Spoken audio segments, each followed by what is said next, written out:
Hello साथियों, जय हिंद। आप सभी का स्वागत है एक बार फिर से आपके अपने यूट्यूब चैनल रानी लक्ष्मीबाई क्लासेस में। दोस्तों, अगर आप लोग चैनल पर नए हों तो चैनल को सब्सक्राइब कर लें, बेल आइकन प्रेस कर दें ताकि एमपी पटवारी भर्ती से जो भी रिलेटेड खबर हो या क्लास का नोटिफिकेशन हो आप तक सबसे पहले पहुंच जाए। तो दोस्तों आइए आज से स्टार्ट करते हैं साइंस का निचोड़। दोस्तों 25/25 का टारगेट लेकर चलना है।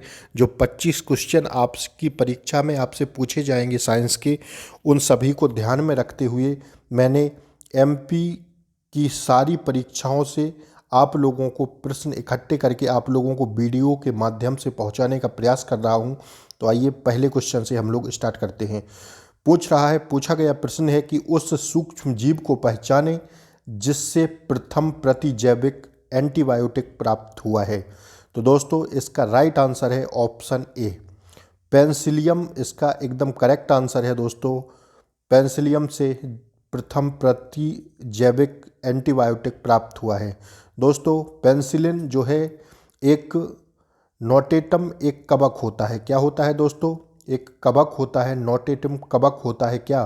पेनिसिलिन। ठीक है, तो इसका राइट आंसर ऑप्शन ए एकदम करेक्ट आंसर है। आइए 25/25 का हमने टारगेट लिया है। दूसरे क्वेश्चन पर चलते हैं दोस्तों। एमपी की परीक्षाओं से आए हुए कुछ प्रश्न हमने आपके लिए लिए हुए हैं। दूसरा क्वेश्चन जो है, पाश्चुरीकृत दूध को उबाले बिना भी उपयोग किया जा सकता है क्योंकि यह हानिकारक जीवों से मुक्त होता है। प्रक्रिया के दौरान दूध को लगभग डैश डैश डैश पर गर्म किया जाता है। कितने सेल्सियस पर दोस्तों गर्म किया जाता है और कितने मिनट या सेकंड के लिए गर्म किया जाता है? तो दोस्तों 15 से 30 सेकंड के लिए और 70 डिग्री सेल्सियस पर गर्म किया जाता है। ठीक है, तो इसका राइट आंसर है option B is the correct answer. ठीक है ना। आइए तीसरे क्वेश्चन की तरफ हम लोग बढ़ते हैं। तीसरा क्वेश्चन जो है,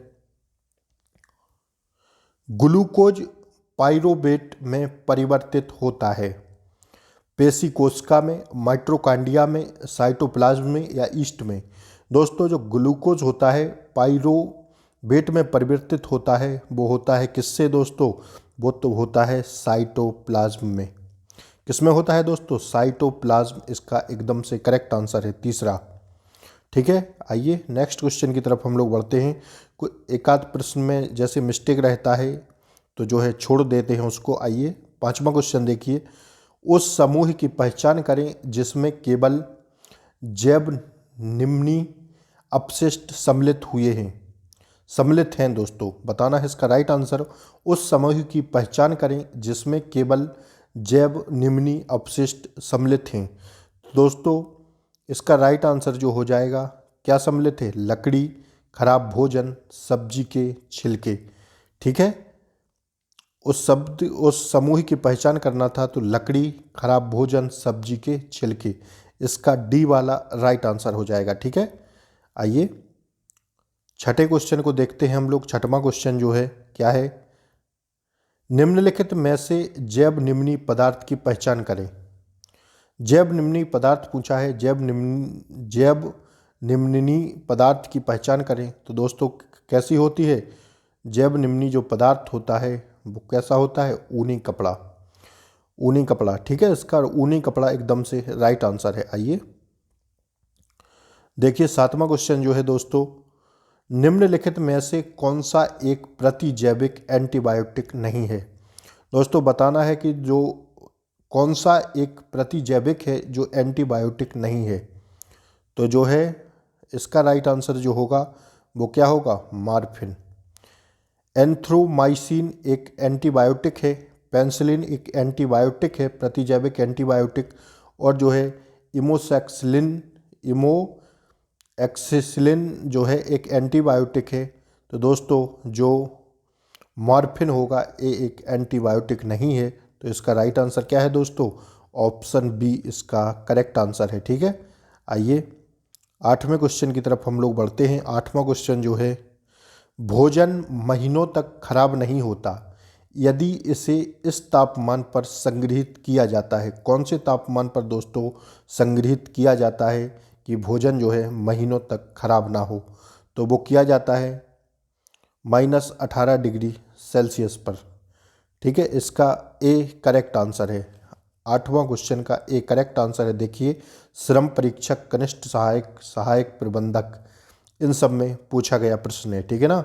तो एमपी की जितनी भी परीक्षाएं आई हुई हैं उन सब से मैंने क्वेश्चन एकत्रित किए हैं आप लोगों के लिए।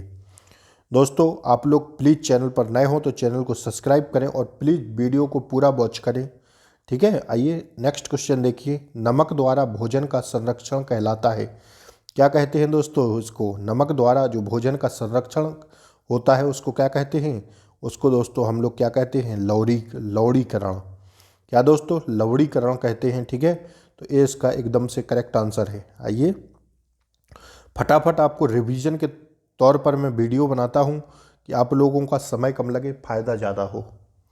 प्रोटीन का संश्लेषण होता है किसमें होता है दोस्तों? प्रोटीन का जो संश्लेषण होता है वो होता है राइबोसोम में। किसमें? राइबोसोम में होता है प्रोटीन का संश्लेषण। ये इसका करेक्ट आंसर है। आइए 11वें क्वेश्चन की ओर बढ़ते हैं हम लोग। 11वां क्वेश्चन जो है, विषाणु द्वारा जंतुओं में उत्पन्न होने वाला रोग है। कौन सा रोग है? विषाणुओं द्वारा जंतुओं में होने वाला उत्पन्न रोग जो है दोस्तों वो क्या है? मुख तथा गुर रोग। क्या हो जाएगा इसका राइट आंसर? मुख तथा गुर रोग। देखिए, जेल प्रहली एवं वनरक्षक में पूछा गया प्रश्न है। अगला क्वेश्चन देखते हैं, 12वां क्वेश्चन।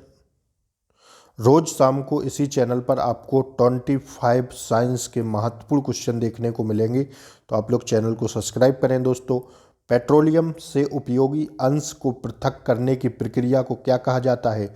पेट्रोलियम से उपयोगी अंश को पृथक करने की प्रक्रिया को जो कहा जाता है दोस्तों वो क्या कहा जाता है? कहा जाता है दोस्तों संशोधन। क्या कहा जाता है दोस्तों? संशोधन कहा जाता है। इसका डी करेक्ट आंसर है। ठीक है, देखिए अगला क्वेश्चन, 14वां क्वेश्चन है। एक रबर बैंड को खींचने में उपयुक्त बल है। जब हम रबर को खींचते हैं दोस्तों तो उसमें कौन सा बल लगता है? चुंबकीय बल? नहीं, चुंबक से जो चुंबकीय बल प्राप्त होता है चिपकने में उसको चुंबकीय बल कहते हैं। गुरुत्वीय बल भी नहीं होगा दोस्तों। घर्षण बल, मतलब घर्षण जिसको करते हैं, एक दूसरे को घर्षण करते हैं तब घर्षण बल होगा। तो इसका करेक्ट आंसर होगा दोस्तों मांसपेशीय बल। जब हम रबड़ को खींचते हैं तो मांसपेशियों का प्रयोग होता है, तो दोस्तों कौन सा बल होगा? मांसपेशीय बल इसका करेक्ट आंसर होगा। सी इसका एकदम से राइट आंसर होगा दोस्तों। एक रबर बैंड को खींचने में प्रयुक्त जो बल होता है वो कौन सा बल होता है? मांसपेशीय बल। ठीक है, आइए 15वें क्वेश्चन की ओर चलते हैं हम लोग। पूछा गया है, कौन सा शब्द उन जीवों के लिए प्रयुक्त होता है जिनके शरीर में बाएं तथा दाएं अर्धांग का डिजाइन समान होता है? तो दोस्तों कौन सा बल है, कौन सा उन जीवों के लिए प्रयुक्त होता है जिनके शरीर में बाएं तथा दाएं अर्धांग का डिजाइन समान होता है? तो इसका राइट आंसर क्या होगा दोस्तों 15वें क्वेश्चन का? इसका राइट आंसर होगा द्विपार्श्व सममिति। क्या? द्विपार्श्व सममिति इसका करेक्ट आंसर होगा। ए करेक्ट आंसर है। ठीक है, पूछा गया प्रश्न था मध्य प्रदेश आरक्षक में। आइए देखिए, फिर से पूछा गया है और इस पर आप लोग स्टार लगा लें। मोस्ट इम्पोर्टेंट क्वेश्चन है। क्या टेस्ट ट्यूब बेबी का मतलब है? क्या होता है दोस्तों टेस्ट ट्यूब बेबी का मतलब?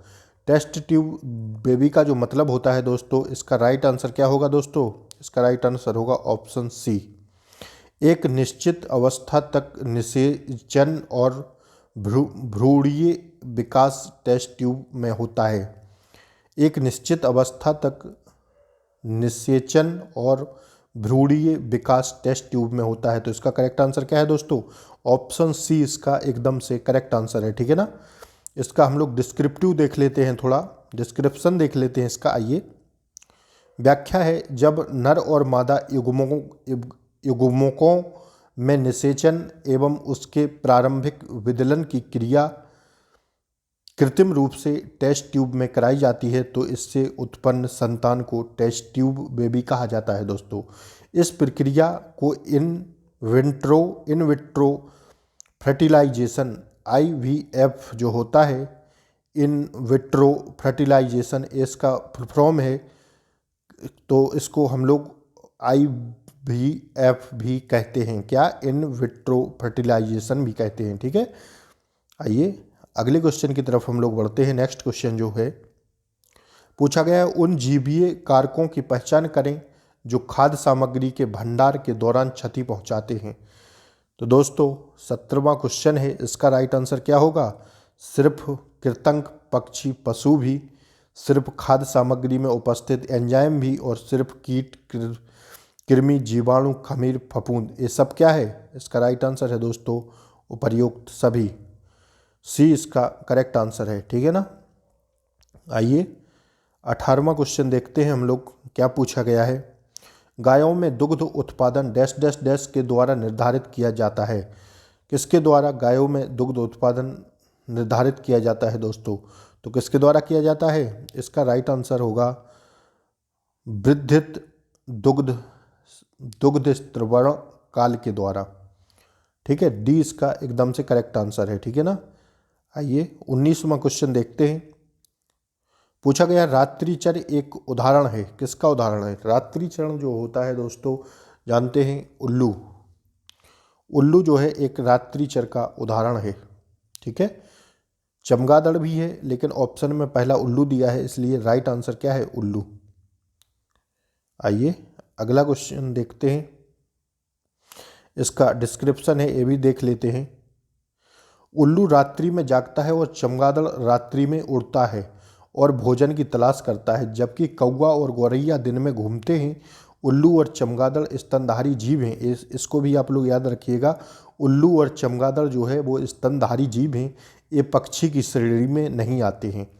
ये जो है पक्षी की श्रेणी में नहीं आते हैं। तो इसका राइट आंसर क्या था दोस्तों? इसका राइट आंसर था उल्लू, ठीक है। आइए देखते हैं अगला प्रश्न। पूछा गया है आधार युग्मन नियम के अनुसार एडेनिन हमेशा डैश डैश डैश से जुड़ा होता है। आधार युग्मन नियम के अनुसार एडेनिन जो होता है वो हमेशा डैश डैश डैश से जुड़ा होता है। मतलब किससे जुड़ा होता है? तो ये जुड़ा होता है किससे? थाइमिन से दोस्तों। थाइमिन से जुड़ा होता है। इसका डी एकदम से करेक्ट आंसर है। आइए 21वां क्वेश्चन पर चलते हैं। 21वां क्वेश्चन जो है पूछा गया है एक तिलचट्टे के शरीर में विच्छिद्र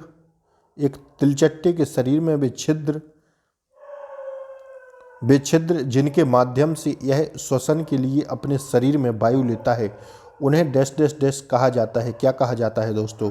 तो उन्हें क्या कहा जाता है दोस्तों? उन्हें कहा जाता है स्वरंध्र। क्या कहा जाता है? स्वरंध्र, ठीक है ना। क्या कहा जाता है? श्वास रंध्र, ठीक है ना। श्वास रंध्र कहा जाता है। अगर आपको ऑप्शन में श्वास रंध्र मिलता है तब तो आप ऑप्शन टिक कर देंगे, लेकिन अगर आपको ए वाला ऑप्शन में मिल जाएगा तो आपको कन्फ्यूजन नहीं होना है।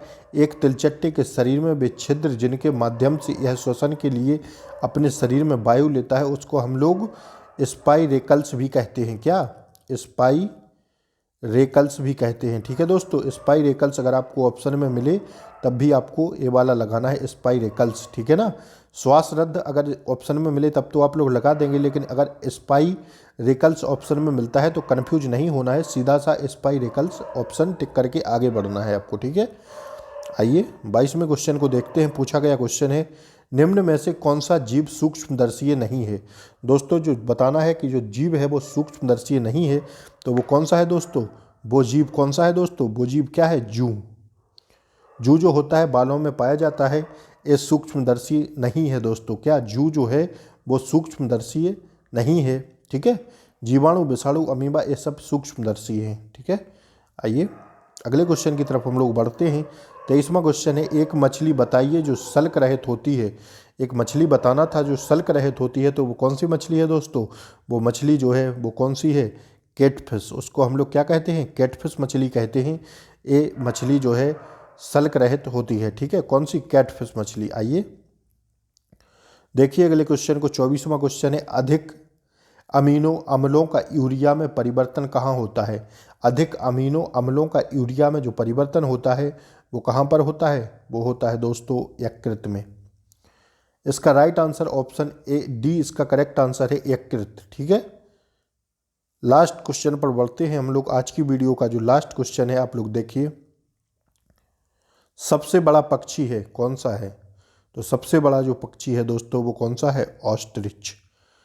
सी इसका एकदम से करेक्ट आंसर है। दोस्तों आपको वीडियो कैसी लगती है, प्लीज़ वीडियो को लाइक करें, चैनल को सब्सक्राइब करें, बेल आइकन प्रेस करें ताकि अगली वीडियो का नोटिफिकेशन आप तक सबसे पहले पहुंचे। थैंक यू दोस्तों। जय हिंद, वंदे मातरम। Thank you.